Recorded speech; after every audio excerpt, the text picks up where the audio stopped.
Hello, everyone, and welcome to the Eddy Network podcast. Today, I'm interviewing David Ross, a consultant and coach from Australia. And our conversation became so engaging and invigorating that we went twice as long as we normally would. So I have divided it into two parts, and what you will see today is part one. It's about 45 minutes long.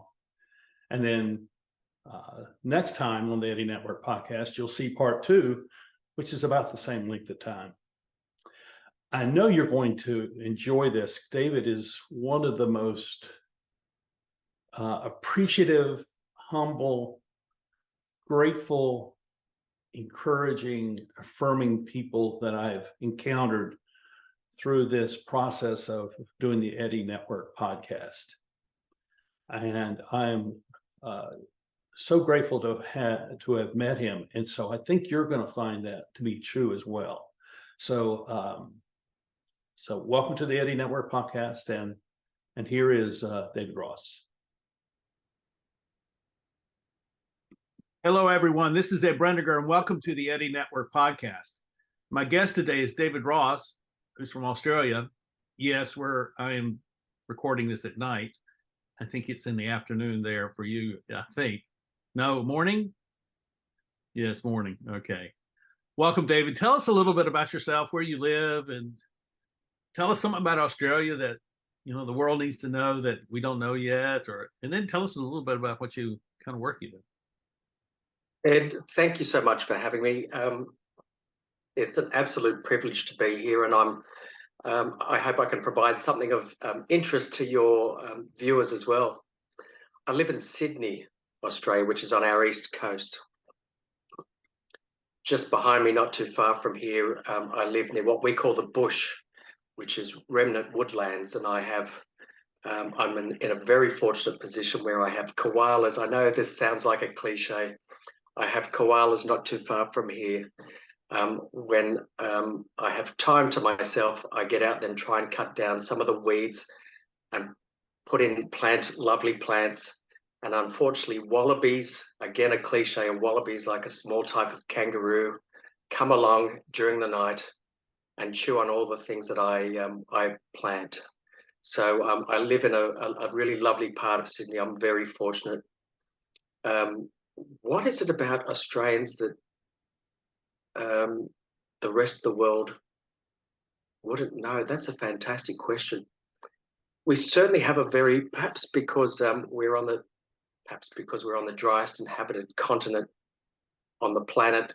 On the one hand, Australians can be very hardy folk, but have an incredibly dry sense of humour.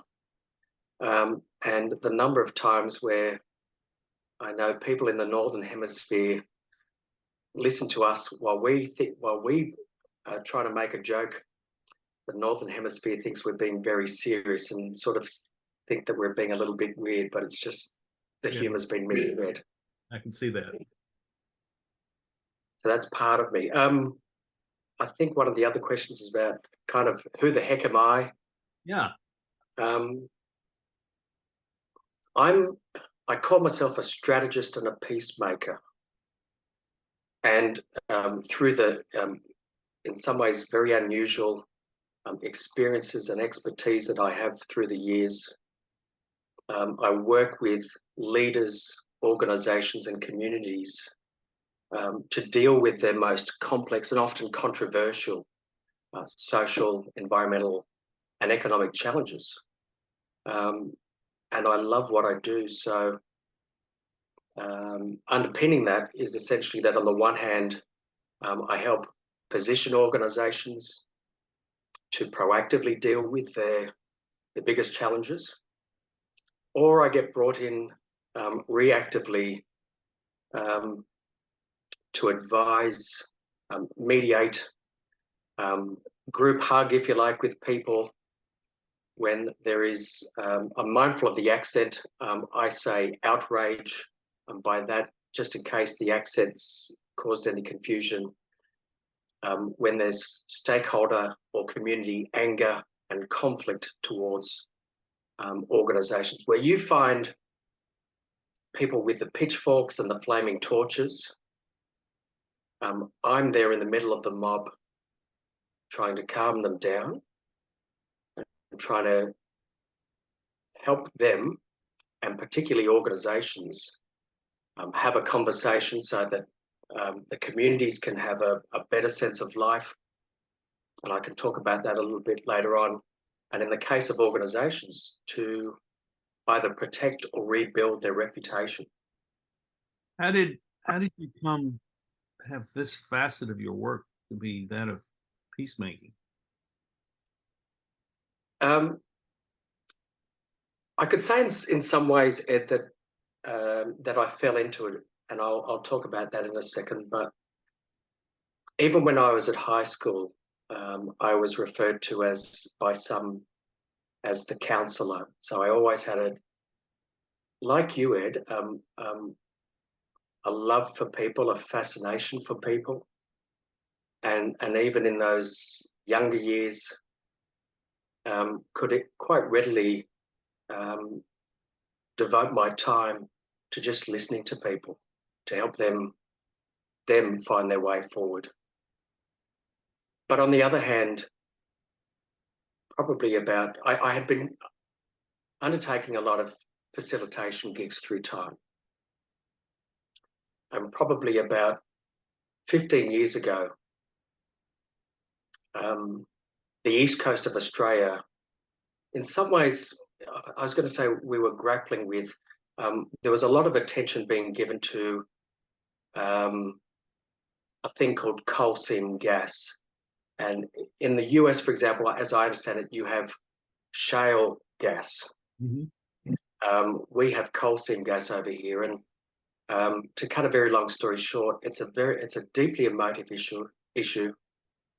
Farmers and environmentalists alike coming together to try and stop energy companies from coming on their land to drill for this gas. And there were concerns that, well, this might create contamination for the soil on my farm, contamination in the water, and concerns for my children, my grandchildren, and so on.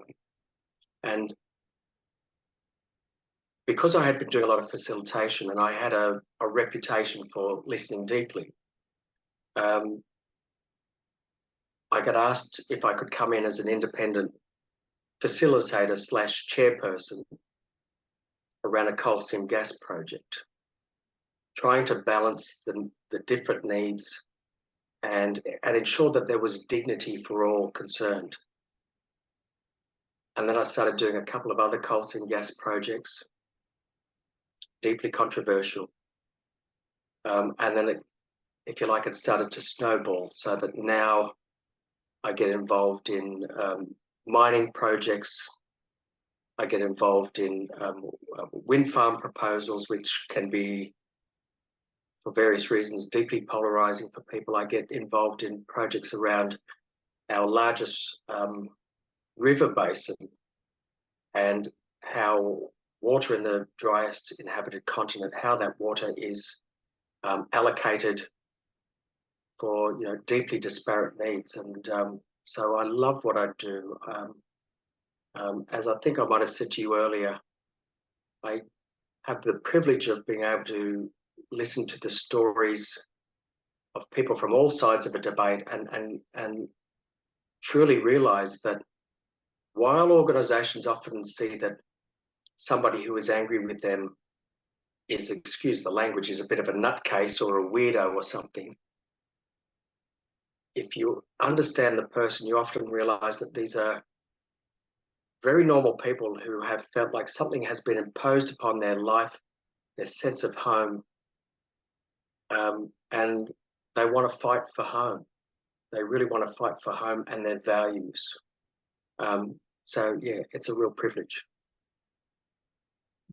Did some of this work that you do find resonance or find application during the COVID pandemic? Do you mean in terms of the concerns that people had around the Well, just pandemic or lockdowns? yeah, those kinds of large questions and how people can come together to find some common ground for understanding and maybe some reconciliation between people who would be opposed. I mean, what I'm referring to from this side of the Pacific Ocean is, just the difficulty that many people found, not only in families but in their friends and businesses, where differences of opinion about this became very polarizing and um, very hard and difficult to ever get through that. But it sounds like that, that would be the ideal place for someone like you to enter into it, because you find a way to soften those hard edges so that people can begin to listen to each other and find out. That's a fascinating question, Ed. That really is a fascinating question. I found absolutely that um, I experienced experienced a lot of those disparate views on the pandemic, on vaccinations, on lockdowns. I realized that perhaps it's always been there with the work that I do, that this might sound like a strange thing to your viewers, but in those sorts of situations, facts only play part of the situation. Facts only play part of trying to resolve things. And in fact, nowadays in the world that we live in, there's deep ambiguity about what is fact and what is somebody's perception, even if it's science-based fact. Sorry, science-based evidence. I'm sure your viewers know that, yeah, there's great debate about that. So what comes into these sorts of conversations is facts can play a part, but it's also about relationships, finding things in common. I used that word dignity before. It's about allowing people to also, where possible, feel involved in finding a solution. So that I'm not a psychologist whatsoever, but I've found through the years that absolutely on some of the most challenging issues that I face, where I can find where I'm dealing with organisations, whether they be public sector or private sector, where, if you like, they are brave enough to share control and allow those who are affected, those with grievances, to play a part in trying to find the solution, even playing a part in determining the process forward, then that goes a long way towards resolving these huge challenges that we face and will continue to face through time.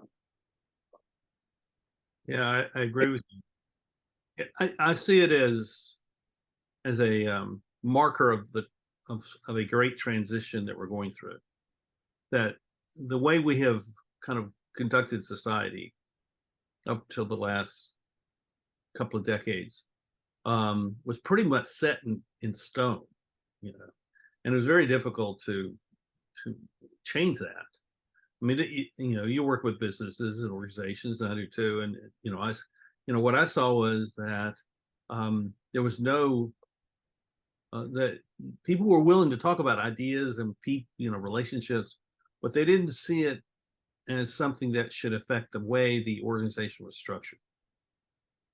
We're gonna do this project and make us feel better and show that we're actually interested in you, but we're not going to change the way we do things.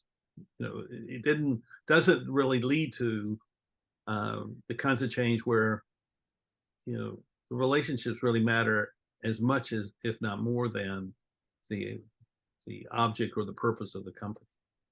I really like what you had to say there, Ed.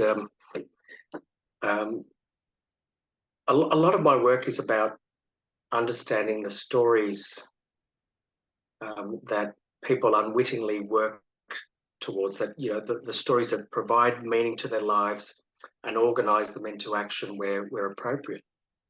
And I think you used the word institutions before, that I've seen that institutions nowadays, whether they like it or not, they have to grapple with the fact that their story that has served them so well for years is now buckling and failing. And what I mean by that is that, and perhaps I'm about to badly paraphrase you, but our institutions provided structure to our lives. They provided, what's the word, conformance, that we conformed to what they required. And look, I was telling somebody just the other day how I worked for a water corporation about 20 years ago, and I was working in the environmental department, if you like, and we'd have to assess the impacts of the works that were going to be undertaken by the corporation and try to minimise those impacts on the environment or on the community. Now, with that in mind, on behalf of the civil engineers within the organisation, we'd be tasked with, we'd have a letterbox template. So the aim was to send out information to the an affected community about, we plan to do works at this particular time. It will fill in this spot around, insert benefit here. The works will, the works required will be, and then insert in this bracket what the works would require. Now, I remember we used to do things like there'd be significant works taking place close to communities. We'd tell them about how the benefit for that from undertaking these works would be that it improve water quality nearby or reduce odour. And the punchline is that it wasn't uncommon for us to say that the works would require, excavators, there'll be trucks nearby, and there'll be blasting near your home. Now, 15 to 20 years ago, the corporation could get away with that. Yeah. People would just accept it. They'd just accept that, we're going to have blasting from 9 o'clock to 5 p.m. Close to our home, and we do nothing about it. Whereas nowadays, I think for various reasons, including the internet,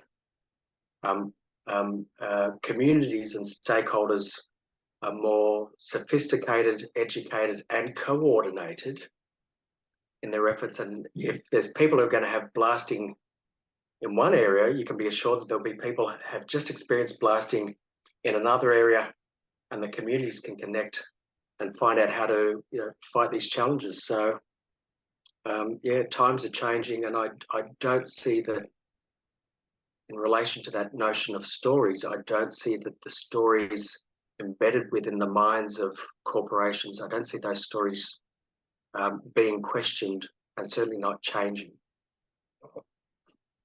They haven't changed their stories, have they? No. Yeah. No. That's one of the things I see is that for a long time, the isolation was with the workers. They were isolated from what was happening. And then, in my own consulting work, I began to see a shift taking place, and I don't know how that shift took place, but that shift, and maybe the shift didn't take place. Maybe it was always there. But what I found was that the executive level, the C-suite level, they were becoming increasingly more isolated from the world, not just from their people or their managers. And I'm oversimplifying the structure of these things.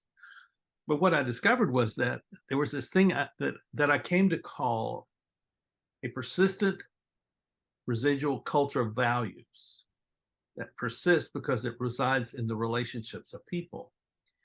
And I saw that was the culture that defined many of these companies, and that the people were defining the company by this culture, and that the executives that come in, they don't really stay very long. They wear out their welcome, or they get what they came to get. And so the company really is now, the strength of the company is really with the people. So if the strength of the company is with the people, Just to clarify, are you saying that the values that might have been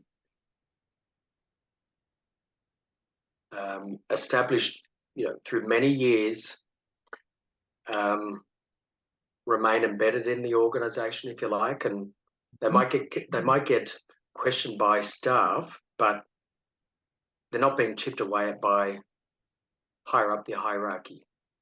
The character of the company is not being defined by its C-suite, but it's by its people, because they're staying there for 30, 40 years. Yes. Yep.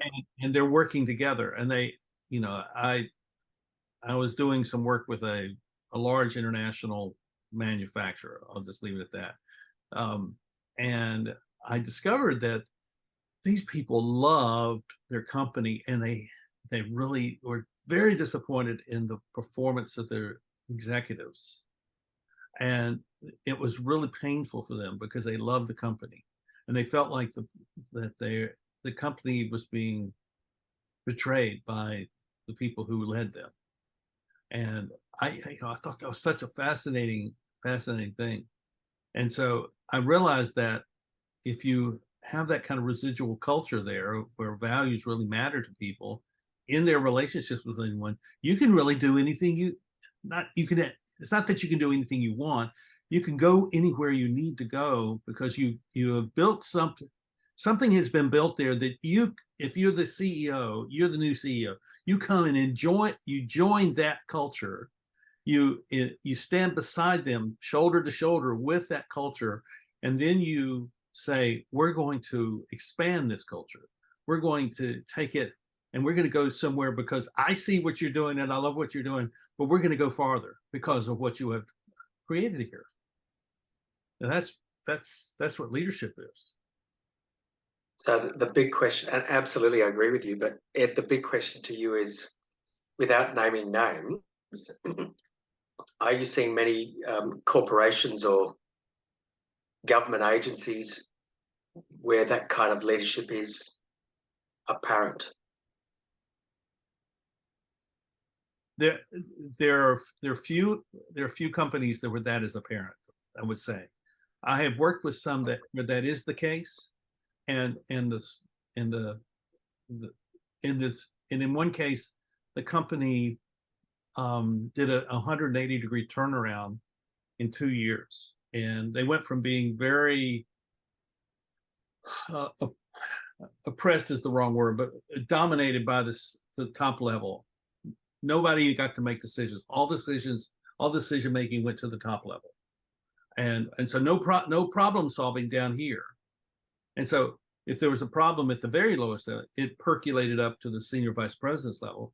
So the senior vice presidents, and at that point, the problem had become an issue between the company and the union. And they couldn't see that this was by design. They had designed the company to look like this. And so the new CEO comes in, and he starts with a values process, and then he creates a process where it's elevating the leadership capacities of the people. And in 2 years, the company is recognized by Forbes magazine as one of the 100 most trustworthy companies in the nation. Overnight, 2 years, overnight. And it's all because he got out of his office and went and started talking to people in his t-shirt and jeans, and they were all becoming friends by first name. They were first names with each other. So that's the kind of thing I see that is possible, but it requires the kind of leadership that is not taught anywhere. It has to be modeled. It has to be kind of it has to emerge out of a lot of mentoring. Yes, yeah, and I get a sense from you that if there is self-awareness on the part of the leader to improve and to connect, that the benefits to the organisation, to the staff, and the leader themselves can be, what's incredibly powerful. Yeah, it can be, and yeah, it's and I've thought, well, What if I did that? I mean, what if I had that opportunity? I mean, I've thought about that. It's not really where my role is. It's not where my gifts are, but to have that opportunity to go and build that kind of company, kind of relationship network of relationships, culture within a company, I think would be pretty cool to do. Yes, yeah. Perhaps coming back to something you said, that I often see the flip side um, with hierarchy, um, particularly when it comes to that side of me around peacemaking. Hierarchies are often at ground zero, if you like, when it comes to conflict. That there's an inability to respond quickly because perhaps, as you were implying, those at the front line feel compelled to, well, you know, when they get asked to do something, well, I've got to take it up the food chain to get approval, endorsement. And by that stage, the community members, you know, they've been looking at their watches for a couple of months. Yeah. And it's only very natural to then, in that situation, go, well, I can't be bothered. I can't be bothered waiting because there's this vacuum has been created. I've asked these questions. Months have gone past. Whether the organisation realises it or not,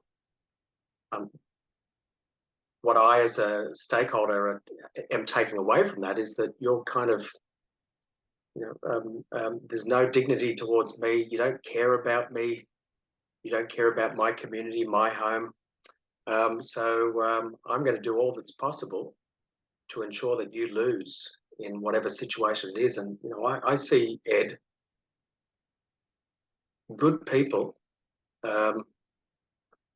within NGOs or within communities who will effectively put their lives on hold, and essentially their full-time job is to bring great corporations down, and they do succeed.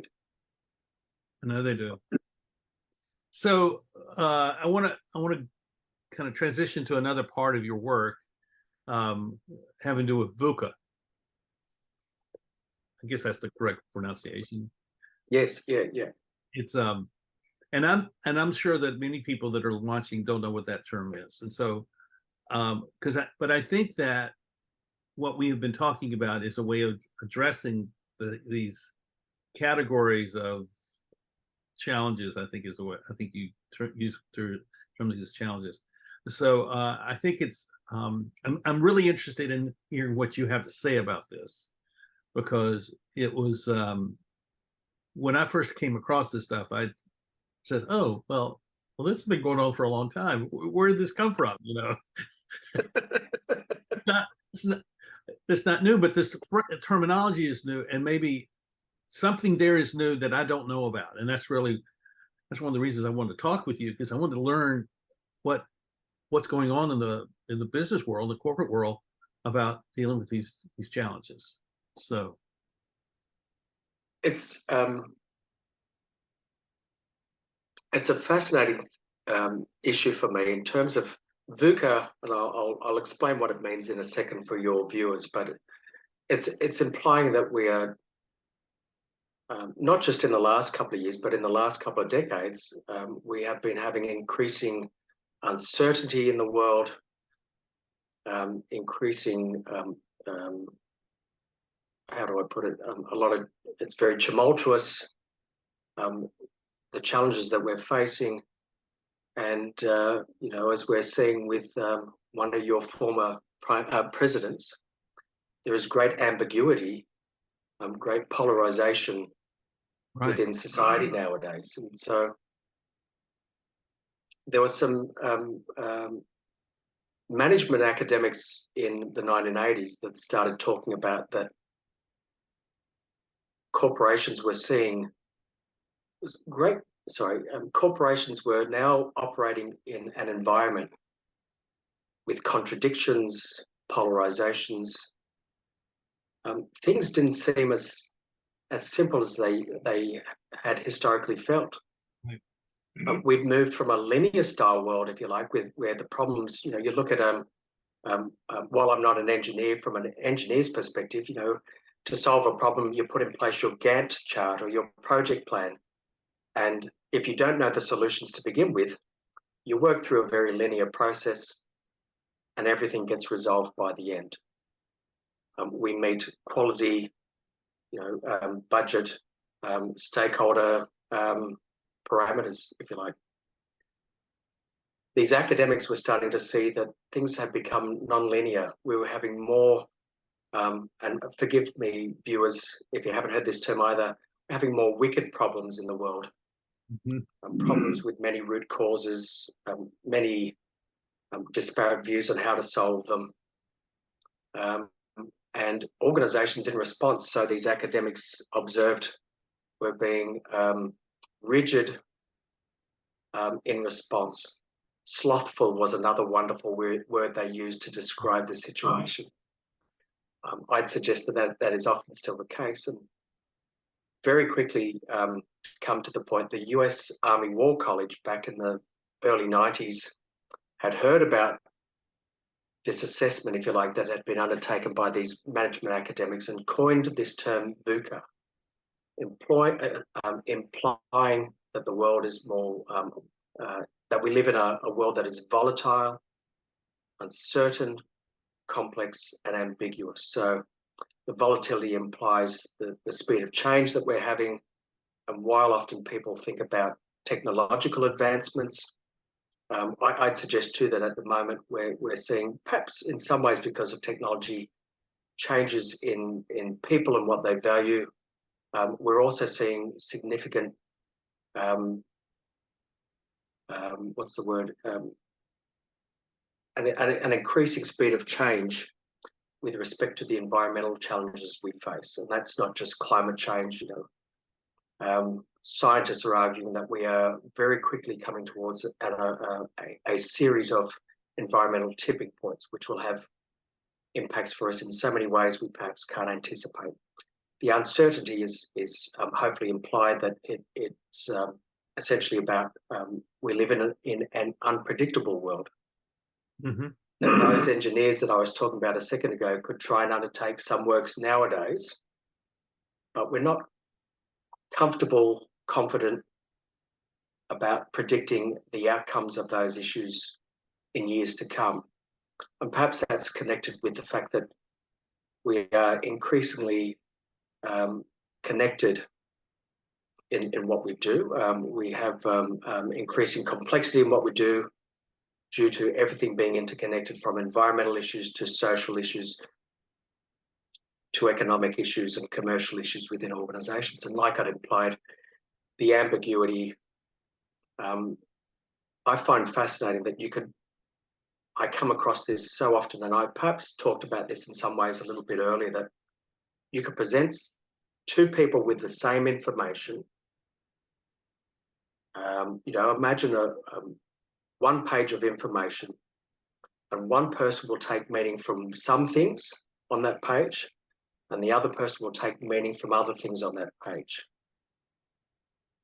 So for me and the work that I do, my work is at that intersection of corporate strategy, government policy, community, and the natural environment.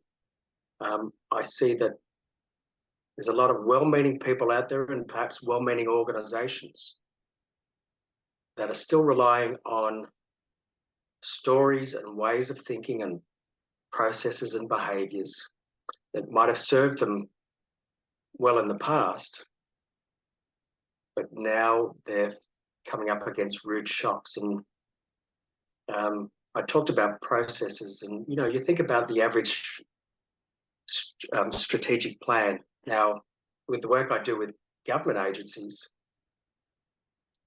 they set sometimes 5-year plans or 10-year plans, strategic plans, and they won't change them no matter what's happening in society.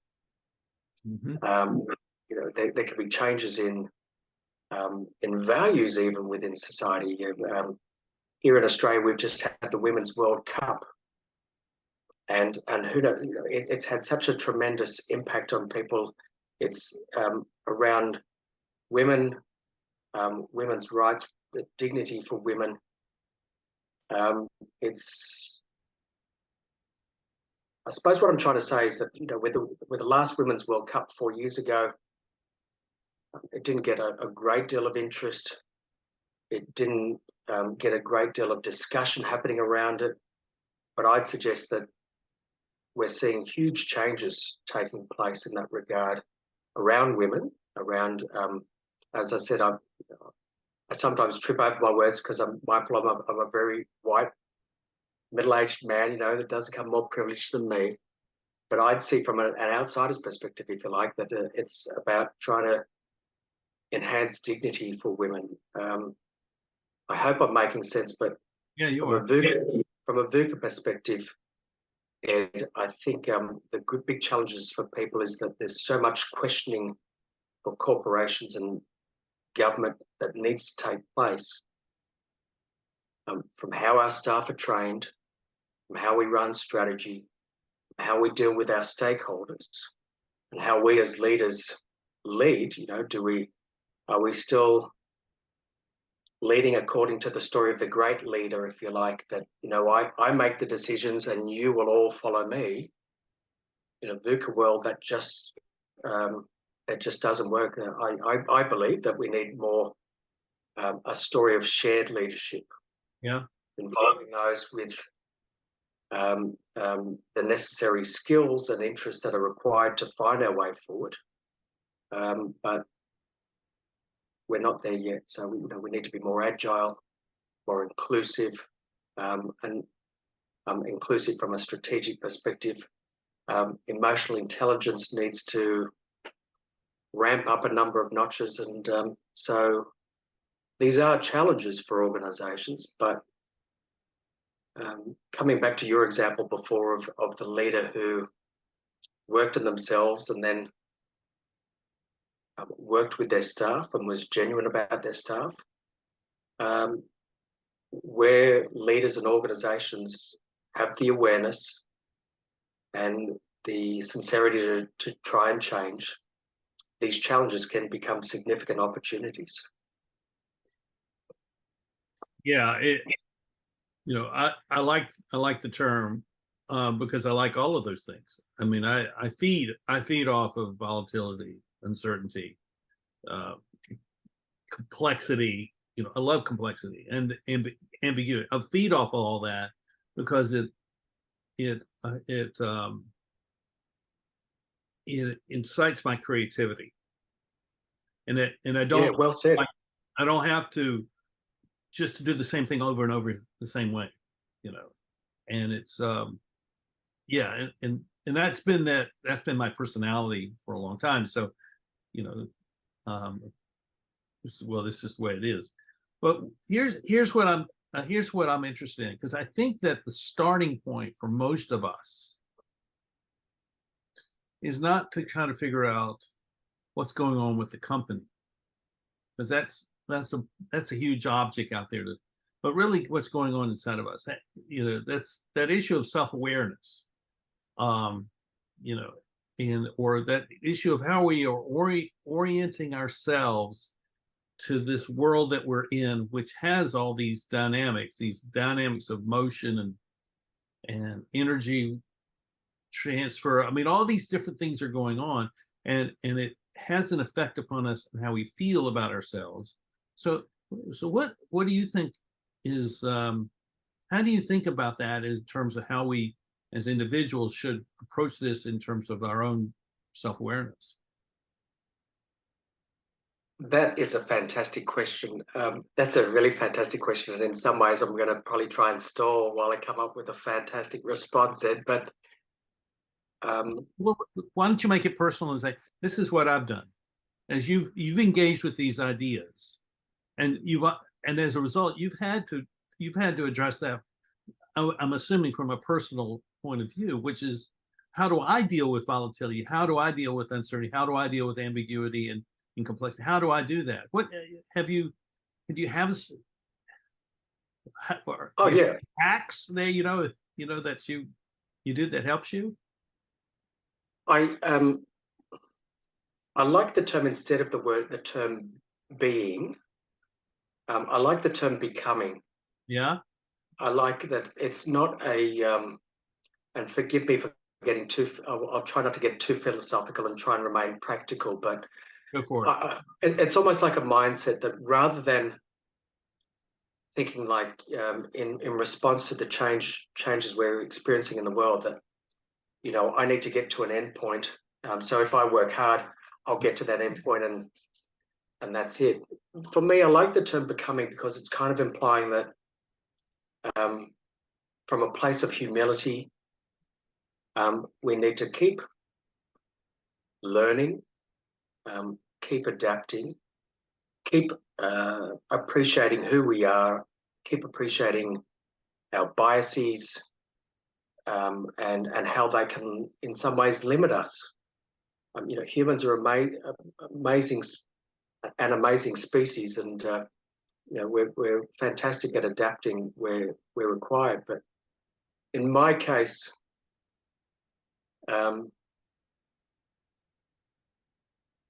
there's times as the peacemaker and even as the strategist where people will point the finger at me. I wish this could kind of be three-dimensional. Yeah. To you and your viewers, you know, point the finger at me and it feels like it's getting really close, and you know, accuse me of things. And in the past, this comes back to that notion of ambiguity, that in the past I could get sensitive about that. I could feel like I could take things to heart. And I almost had to become, what's the term, almost mechanically compassionate.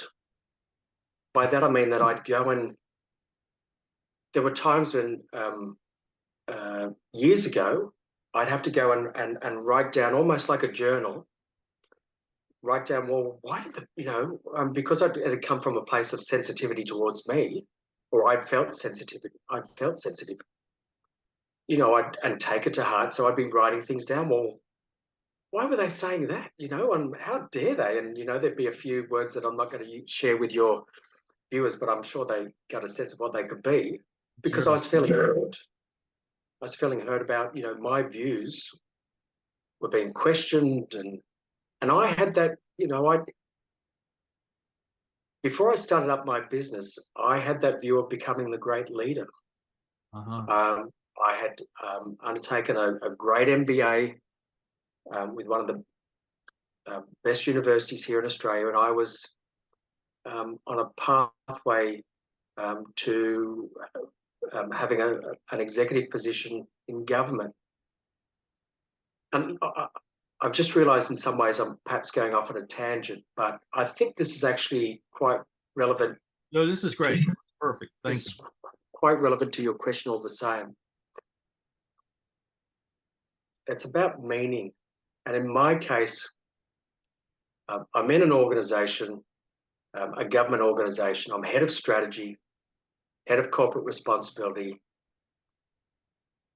From a professional perspective, I'm in the right position. From a values perspective, I'm doing corporate responsibility stuff. So everything seems aligned. I'm doing this MBA. And my mum passes away from Alzheimer's. Mum's been grappling with that we've all been grappling with that for about 9 years. And through that time, if you like, mum's metaphorically becoming more of a ghost in front of us. And I naively thought that, well, because mum's slowly fading away, by the time she does pass away, I'm going to be fine with it. There'll be no grieving to be had. And then mum passes away. And a day after her funeral, I have to run a strategy workshop. I try to be I'm the best I can be. And then I finish the workshop. And I can still remember waiting at a train station to go home. And I felt the energy, you know, and everything, like pulling the plug out of a bathtub. I felt everything sapping away from me.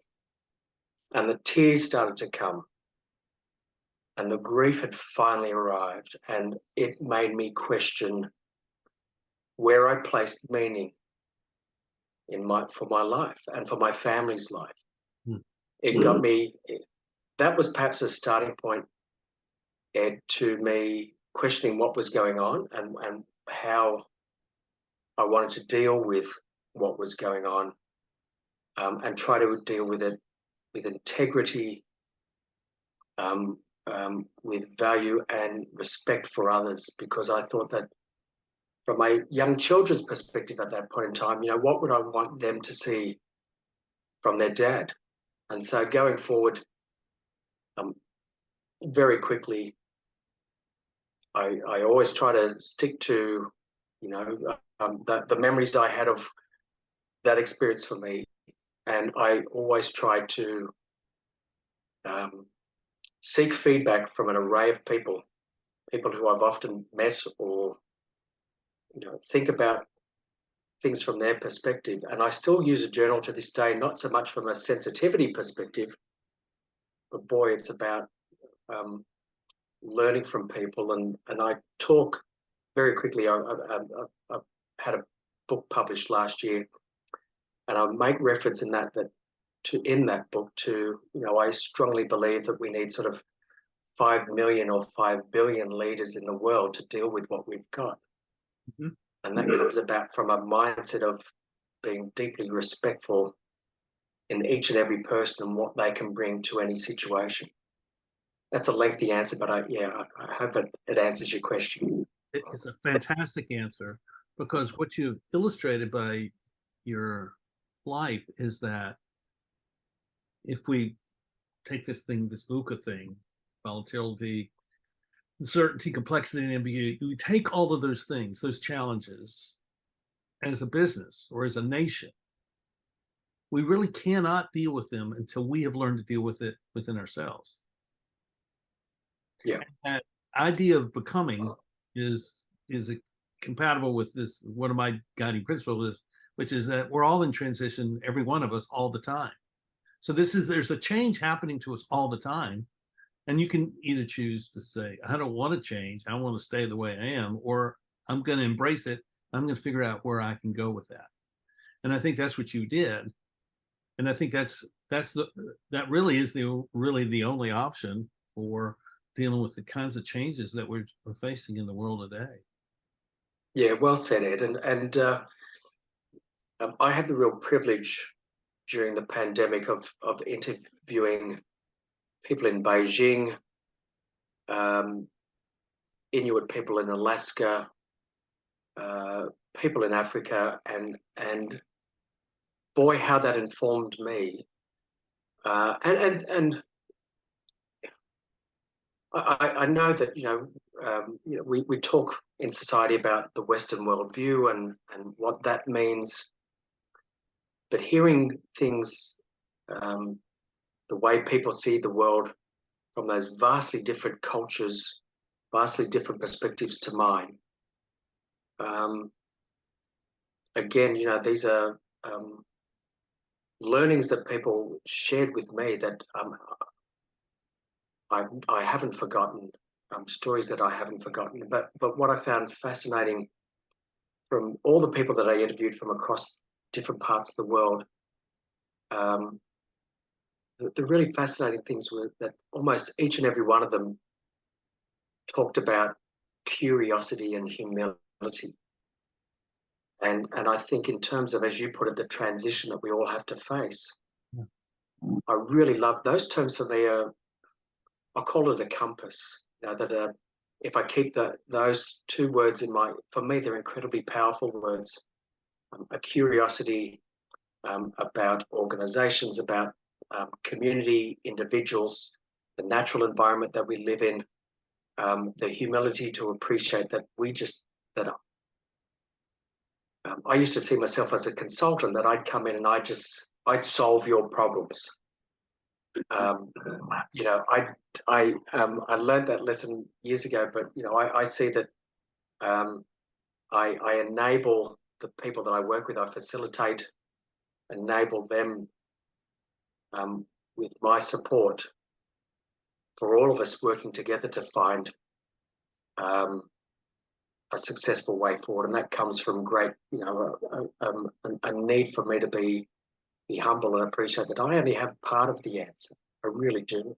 Well, you have described yourself as a facilitator. You've used that terminology during our conversation, and I think that that's really the missing skill set of most organizational leaders, is that they do not know how to not just facilitate a meeting. I mean, anyone can learn to facilitate, but how do you facilitate the leadership development of your people?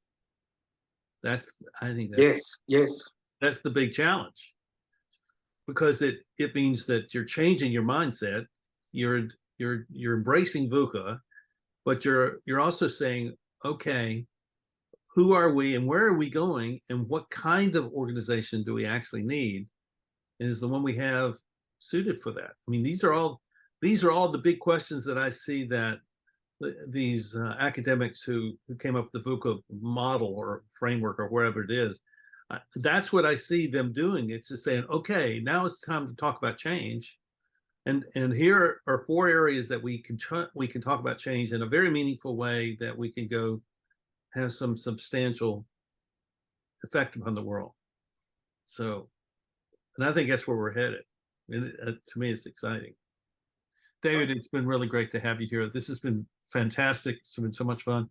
I think if we were actually in the same room together, we would continue this for another 2 or 3 hours. I think we have so many commonalities and so many experiences that are the same. So much in our personalities are the same.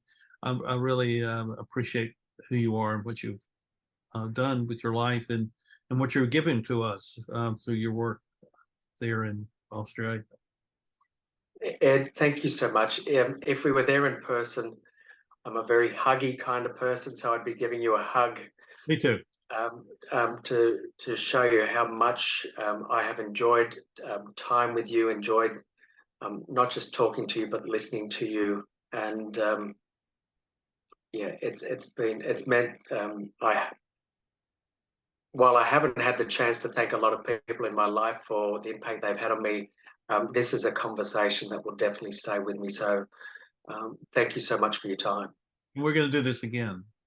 So I think it's a given.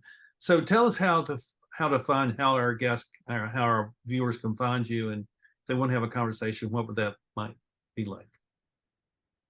What would that conversation be like? That's a great one. So they can perhaps find me in 2 ways. By if they Google Phoenix Strategic Management, the organisation I'd set up 14 years ago, thanks to my mum.